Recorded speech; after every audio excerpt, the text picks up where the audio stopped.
Be ready, 5 seconds.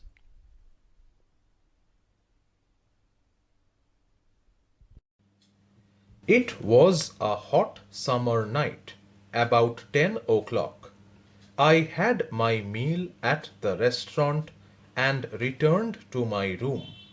I heard a noise from above as I opened the door. The sound was a familiar one. One could say that the rats and I shared the room. I took out my box of matches and lit the kerosene lamp on the table. The house was not electrified, it was a small rented room. I had just set up medical practice and my earnings were meager. I had about 60 rupees in my suitcase. Along with some shirts and dhotis, I also possessed one solitary black coat which I was then wearing. I took off my black coat, white shirt, and vest and hung them up. I opened the two windows in the room. It was an outer room with one wall facing the open yard. It had a tiled roof with long supporting gables that rested on the beam over the wall. There was no ceiling. There was a regular traffic of rats to and from the beam. I made my bed and pulled it close to the wall. I lay down, but I could not sleep. I got up and went out to the veranda for a little air, but the wind god seemed to have taken time off. I went back into the room and sat down on the chair. I opened the box beneath the table and took out a book. I opened it at the table on which stood the lamp and a large mirror. A small comb lay beside the mirror.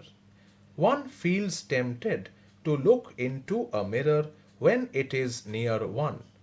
I took a look. In those days, I was a great admirer of beauty and I believed in making myself look handsome. I was unmarried and I was a doctor. I felt I had to make my presence felt. I picked up the comb and ran it through my hair and adjusted the parting so that it looked straight and neat. Again I heard that sound from above.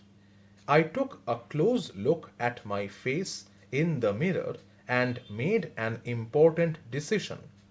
I would shave daily and grow a thin moustache to look more handsome. I was, after all, a bachelor and a doctor. I looked into the mirror and smiled. It was an attractive smile. I made another decision. I would always keep that attractive smile on my face to look more handsome. I was, after all, a bachelor and a doctor too, on top of it. Again came that noise from above. I got up, paced up and down the room. Then another lovely thought struck me. I would marry. I would get married to a woman doctor who had plenty of money and a good medical practice. She had to be fat for a valid reason.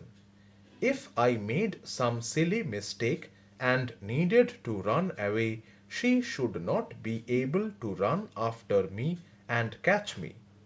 With such thoughts in my mind, I resumed my seat in the chair in front of the table. There were no more sounds from above.